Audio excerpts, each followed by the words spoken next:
74. Referente a las extrasístoles ventriculares, señale la respuesta correcta.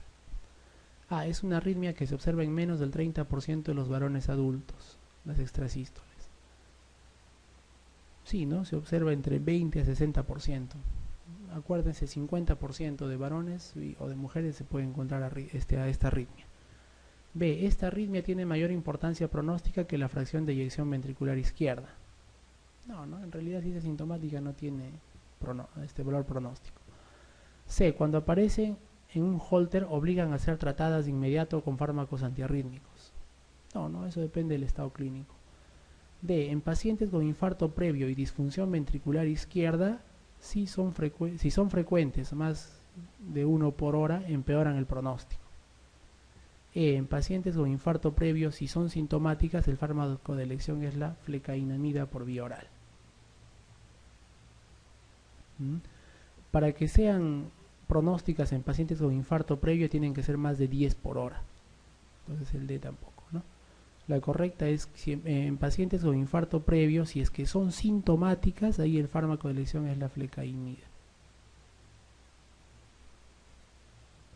75. Varón de 65 años que acude al servicio de urgencias tras un episodio de dolor retroesternal que apareció mientras dormía y le duró 40 minutos. La exploración física es normal y el electrocardiograma realizado sin dolor no muestra alteraciones significativas. La primera determinación de troponina es de 0,02 y a las 6 horas sube la troponina a 1,87. Ya está elevado. ¿Cuál sería su recomendación en ese momento? A. Administrar clopidogrel y repetir la determinación de troponina. B. Practicar una prueba de esfuerzo y decidir. C. Dar de alta al paciente. E. Enviar al paciente a consulta de cardiología. O E. Hospitalizar al paciente. Miren, que la troponina ha subido, de lo que estaba negativa se ha vuelto positiva. ¿Qué tienen que hacer? Hospitalizarlo, pues no lo pueden dejar ir. Y tampoco le pueden hacer prueba de esfuerzo, porque si está... Es decir, un paciente que está sufriendo un infarto no lo voy a subir a hacer prueba de esfuerzo en este momento, ¿no? 76. El tratamiento farmacológico de la hipertensión arterial en pacientes con insuficiencia renal crónica tiene como pilar fundamental ¿qué cosa? A. La disminución de la proteinuria con inhibidores de la ECA. B. El control de la volemia con restricción de sal y diuréticos. C. La disminución de la precarga con nitratos. D. La disminución de la precarga con inhibidores de la IECA. E. La acción de vasodilatadores y potentes como la hidralacina. ¿Cuál es la idea del tratamiento farmacológico en pacientes con insuficiencia renal?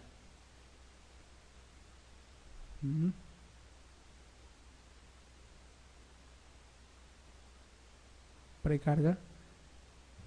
En pacientes con insuficiencia renal la idea es el control de la volemia. Ellos hacen bastante hipertensión básicamente por la volemia, los que tienen insuficiencia renal, ¿no? Ellos hacen su hipertensión es por la volemia. Inclusive su hipertensión se puede controlar metiéndolo a diálisis si es que ahí ya es momento de pasarlo a diálisis, ¿no? 77. ¿Cuál es el tratamiento de elección de la estenosis aórtica sintomática? Cuando causa síntomas la estenosis. A. Comisurotomía. B. Dilatación con balón. C. Sustitución de la válvula. Cateterismo, endoprótesis o trasplante cardíaco. Cuando hay síntomas se hace ¿qué? Se dilata, ¿no? Dilatación con balón. 78. Paciente varón de 46 años que ingresa con intenso dolor precordial y elevación persistente del segmento ST en derivaciones 2, 3 y ABF, o sea, cara inferior. Se administra tratamiento trombolítico y en las horas siguientes presenta distensión venosa yugular. Miren, ya se está distendiendo. Signo de Kussmaul, hepatomegalia, tensión arterial sistólica de 70 y auscultación pulmonar normal. ¿Cuál de los siguientes es el diagnóstico más probable? Miren que le han dado trombólisis, A. Ritmo idioventricular acelerado. B. Síndrome de Dressler. C. Rotura de músculo papilar. D. Aneurisma gigante ventricular. O E. Infarto de ventrículo derecho. Síndrome de Dressler. ¿Cómo es el síndrome de Dressler? Es una efusión pericárdica hemorrágica, ¿no? Después de un infarto. Y sobre todo acá dice que le han dado terapia trombolítica. 79. Una de las siguientes afirmaciones sobre el aneurisma de la aorta torácica no es correcta. A. Los aneurismas no disecantes asintomáticos tienen una probabilidad de rotura a los 5 años menor del 5%. Eso es cierto, ¿no? Los que son pequeñitos y no disecantes no se rompen. B. Las mujeres presentan aneurisma en edades superiores a los hombres. No hay acá edad. C. La mayor edad se asocia a un mayor riesgo de rotura. Sí, ¿no? D. Pueden producir disfonía, un aneurisma. E. El tratamiento mayor se asocia a mayor posibilidad de rotura. El tamaño mayor, perdón. Sí es cierto, ¿no? ¿Cuál no es? No, las mujeres sí presentan, dice, superior a los hombres. ¿Disfonía puede producir un aneurisma? No tiene nada que ver. 80. Un hombre de 52 años de edad es valorado porque tiene una pierna caliente, hinchada e historia de traumatismo en dicha pierna. Hace 2 semanas mientras se encontraba de viaje. Ya tuvo dolor en la pierna durante el viaje en avión de regreso a su domicilio. Padece de hipertensión arterial que trata con metoprolol. No toma otros medicamentos, no fuma. No tiene antecedentes familiares de enfermedad tromboembólica. El Doppler de la pierna muestra un trombo de la vena poplitea. ¿Cuál de las siguientes pautas de duración de tratamiento anticoagulante es el más adecuado para este paciente? Miren, es un paciente sin ningún factor de riesgo, no tiene nada, no fuma, no bebe, no es diabético, no es obeso, nada. Entonces, ¿cuánto tiempo le vamos a dar anticoagulación? En él se trata de dar corto, nomás unos 6 meses y con eso es suficiente, ¿no?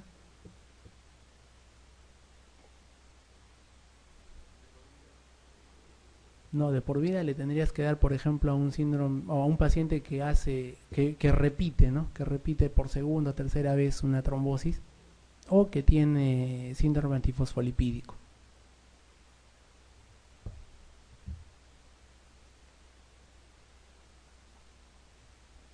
(81) ¿En cuál de las siguientes situaciones clínicas el pulso paradójico, o sea, disminución de la presión arterial de más de 10 milímetros de mercurio durante la inspiración, no está presente en la exploración física? ¿En cuál de estos no está? Miren, en estenosis aórtica, taponamiento cardíaco, pericarditis constrictiva, asma bronquial o enfisema pulmonar. El pulso paradójico es característico de las efusiones pericárdicas, ¿no? Entonces taponamiento y pericarditis constrictiva sí tienen eso.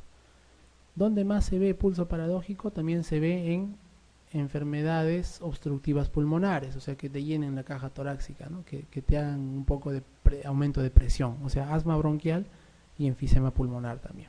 Donde no se ve es en la estenosis aórtica. 82. Está contraindicado usar beta bloqueantes como tratamiento en sujetos hipertensos que tengan, además de una de las siguientes circunstancias acompañantes, excepto o salvo. Esa pregunta con truco, ¿no? Bueno, está indicado, dice, excepto. Bloqueo auriculoventricular de segundo grado. Acá no se da beta bloqueante, ¿no? Asma bronquial tampoco se da. Enfermedad del nódulo sinusal, del nodo sinusal, tampoco se da. Diabetes mellitus en tratamiento con hipoglicemiantes. Acá se prefiere evitar los beta bloqueantes, ¿no? E insuficiencia cardíaca. Insuficiencia cardíaca sí se da. Por eso dice salvo insuficiencia cardíaca.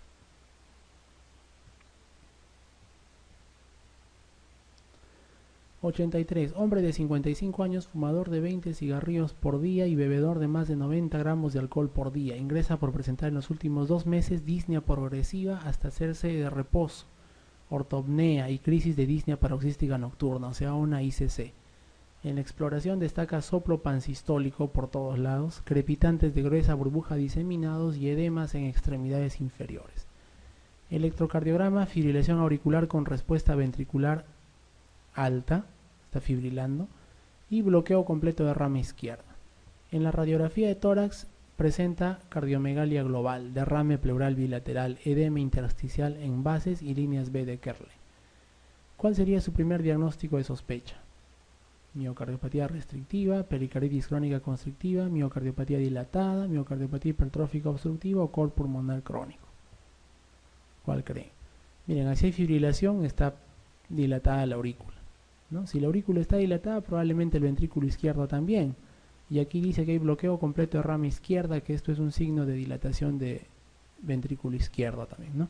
Y en la radiografía dice que hay cardiomegalia global. Entonces esto va con una miocardiopatía dilatada, ¿no? Las dilataciones, las miocardiopatías dilatadas sí se presentan con siluetas cardíacas grandes. 84. ¿Cuál de los siguientes hallazgos ecocardiográficos es un criterio mayor en el diagnóstico de endocarditis infecciosa? Hay varios criterios, ¿no? Criterios de Duke, ¿se acuerdan? Mayores y menores. Dentro de los mayores, el absceso periaórtico es un mayor. Otro mayor es vegetaciones también, y otros son cultivos, ¿no? Cultivos que den a un mismo germen que se sabe que son productores de endocarditis. Entonces el criterio mayor aquí es el absceso periaórtico. 85. Un paciente de 63 años con insuficiencia cardíaca por cardiopatía hipertensiva en situación estable, en clase funcional 1 según grado de disnea, presenta en el ecocardiograma disfunción sistólica, o sea, miren esa fracción de eyección, menos de 35%. ¿Qué grupo de fármacos estaría más indicado como tratamiento inicial?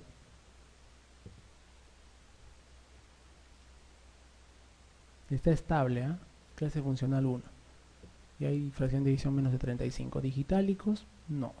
Inhibidores de la ECA, o sea, le está diciendo cuál es el tratamiento para ICC que está empezando, ¿no?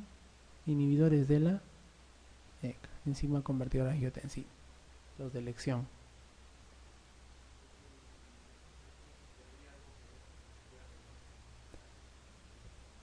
No, en realidad IECA le das en fracción de eyección aunque sea del 10%. Ajá, esos son los de elección. 86. En relación con el empleo de la trombólisis en el infarto agudo de miocardio, señale la afirmación falsa. A. Es útil para disminuir el tamaño de zona infartada. B. Es útil para disminuir las arritmias. C. Es útil para disminuir la mortalidad. Sí, ¿no? D. Es útil para limitar la disfunción ventricular izquierda. E. Solo es útil en las primeras horas post-infarto. ¿Cuál es falsa? A ver, todas son ciertas, porque sí disminuye el tamaño de la zona infartada, porque evita que se sigan infartando las otras zonas. Es útil para disminuir la mortalidad también, pero es útil para disminuir las arritmias. No, la zona que está isquémica es a partir de ahí es donde se producen las arritmias. 87. El mecanismo principal de acción de la tecneplasa en los síndromes coronarios agudos con elevación de segmento ST es: ¿qué hace este grupo de medicamentos? Estimulan la conversión de plasminógeno en plasmina, ¿no? Son activadores del plasminógeno, así se conoce. 88. Paciente de 65 años de edad con antecedente de haber sufrido un infarto de miocardio hace 2 años. Acude al hospital por un cuadro de malestar general, sudoración y palpitaciones. En el electrocardiograma se observa un ritmo regular a 170 latidos por minuto, con complejo QRS de 0.14, ¿no? O sea, complejo QRS poquito prolongado, ¿no? Hasta 0.12. ¿Cuál sería su primer diagnóstico? Miren, a 170 latidos, el complejo un poquito ancho. Fibrilación auricular paroxística, taquicardia nodal, taquicardia ventricular, taquicardia paroxística supraventricular o flúter auricular.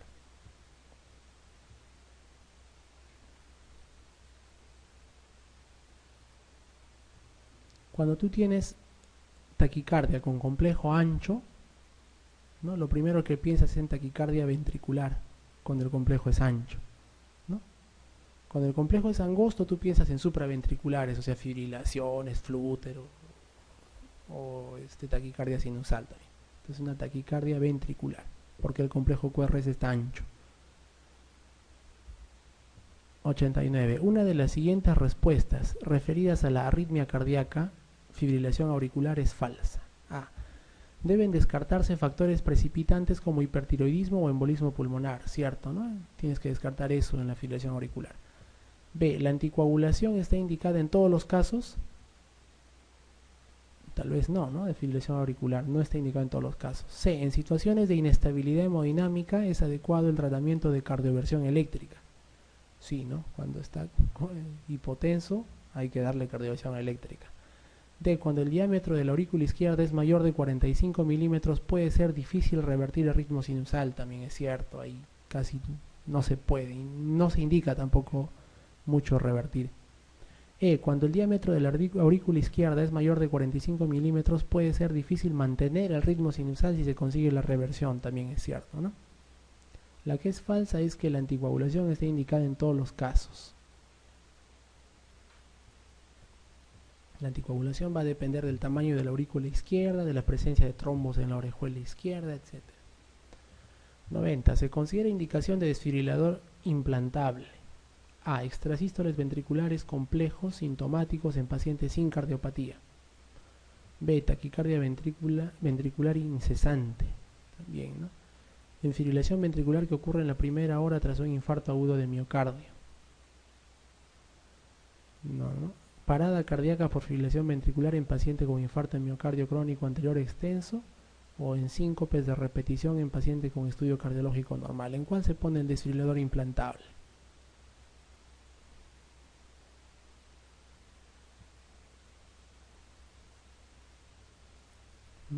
Se pone en la taquicardia ventricular, es un poco, se puede convertir a torsión de puntas, ¿no? De la taquicardia ventricular a torsión de puntas no hay mucho trecho, así que aquí es donde se considera el desfibrilador implantable. 91. ¿En cuál de estas posibles causas desencadenantes de insuficiencia cardíaca no existe incremento del gasto cardíaco? Miren, tirotoxicosis, hay gasto cardíaco incrementado. Embarazo también, anemia también, fiebre también, pero en la taquiarritmia no, solo es elevación de la frecuencia nomás, ¿no? 92. ¿Cuál de los siguientes diagnósticos es más probable en un paciente de 33 años con antecedentes familiares de muerte súbita, que acude por dolor torácico intenso, de inicio brusco y en reposo, y que en la exploración presenta un soplo diastólico precoz y ausencia de pulso radial izquierdo? Miren, soplo diastólico precoz, ausencia de pulso en radial izquierda, y tiene dolor torácico intenso. ¿Qué parece eso? Una disección, ¿no? Disección aórtica. 93. ¿Cuál es el tumor benigno cardíaco más frecuente en adultos? Ya pues, ¿no? ¿Cuál es? El mixoma auricular, ¿no? Y tener un mixoma clínicamente es como tener un cáncer, porque el paciente se adelgaza, le da fiebre, ¿no? Tiene un síndrome consuntivo. 94. El nódulo sinusal de Keith-Flack se encuentra situado más cerca de ¿dónde? El nódulo sinusal. ¿De la desembocadura de qué? De la vena cava superior, ¿no? Ahí nomás está el nódulo sinusal. 95. Durante la fase 0, ¿recuerdan las fases de la despolarización? La fase 0 es la que sube, ¿no? De manera casi vertical. ¿Qué sucede ahí? Sucede que se abren ¿qué canales? De sodio, ¿no? Ingresa el sodio con fuerza dentro de la célula. ¿Qué sucede? El sodio entra a la célula a través de los canales rápidos. Eso es lo que pasa. Luego se cierran, viene la fase 2. En la fase 3 ingresa el calcio, ¿no? 96. Con respecto a la fracción de eyección, es la relación entre el volumen de eyección y el volumen diastólico final. Así se calcula, ¿no? Con ecocardiograma se ve que es el volumen que ha salido con respecto al volumen diastólico final. B. Su determinante se realiza en cardiología exclusivamente por cateterismo y ventriculografía. No, se hace por ecocardio también. C. No es un buen marcador de función ventricular. Falso, porque sí es un buen marcador. D. Es la relación entre gasto cardíaco y volumen de eyección. No. ¿Es normal si es mayor de 30%? No, es normal si es mayor de 50%. 70% inclusive es lo normal. Entonces es la relación entre estos dos. 97. La fracción de eyección aumenta ¿cuándo? Cuando aumenta la contractilidad, sí, ¿no? Cuando aumenta la precarga, también, por mecanismo de Frank Starling. C. Cuando disminuye la poscarga, también, ¿no? Disminuye la poscarga y sale más sangre por ahí, aumenta la fracción. Entonces los correctos son A, B y C. 98. El pulso pequeño y Zeller es propio de ¿qué? Pulso pequeño.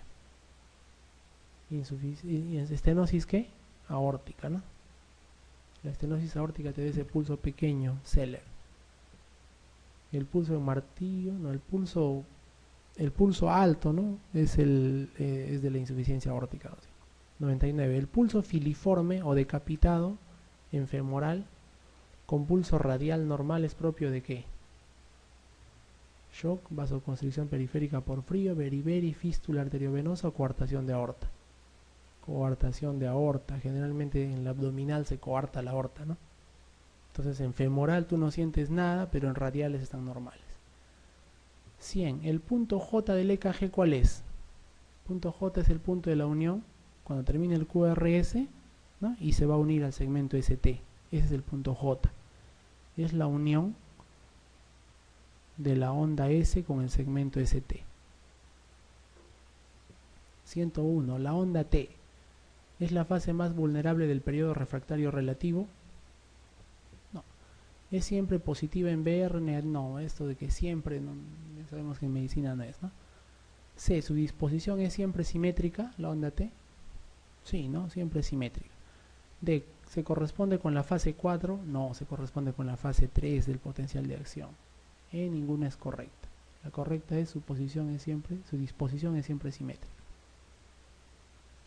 102. ¿Cuál de los siguientes signos no aparece en la insuficiencia cardíaca izquierda aislada? ¿Cuál no aparece? Solo en la izquierda aislada. ¿Oliguria hay? Sí, porque hay bajo gasto cardíaco, ¿no? Ese se llama el síndrome cardiorrenal. B. Estertores crepitantes en ambos campos pulmonares. También, si el izquierdo está afectado, puede haber inclusive edema de pulmón. C. Taquicardia. Sí, ¿no? D. Taquipnea. También porque hay congestión pulmonar. Hepatomegalia es característico del lado derecho, ¿no? 103. ¿Cuál de los siguientes fármacos inotrópicos positivos actúa a nivel renal y esplácnico produciendo su vasodilatación? ¿Cuál de estos produce vasodilatación esplácnica y renal? La dopamina, ¿no? Inclusive antes se usaba para hacer orinar al paciente porque produce esa vasodilatación renal. No es indicación ahora de dopamina. 104. En el paciente en edema agudo de pulmón es de elección ¿qué cosa? A ver, furosemida, hidroclorotiazida, espironolactona, indapamina o amloride. Furosemida, ¿no? Altas dosis. 105. ¿Cuál de los siguientes fármacos deprime el inotropismo cardíaco? ¿No? Isoprotenenol aumenta, calcio aumenta, dioxina aumenta, la teofilina aumenta. La procainamida, que es un antiarrítmico, tiene la característica de disminuir el inotropismo. 106. Cuando en un registro de EKG hablamos de torsión de puntas o torsade points, ¿nos estamos refiriendo a qué? ¿A un síndrome de preexcitación? No. ¿A una forma especial de taquicardia ventricular? Sí, ¿no? ¿El paso de flujo de la fibrilación auricular? No. ¿Múltiples extrasístoles ventriculares? No. Y la presencia de extrasístoles ventriculares multifocales tampoco. Es una forma especial de taquicardia ventricular que se trata con magnesio, ¿no? Con sulfato de magnesio. Bueno, eso es todo, creo.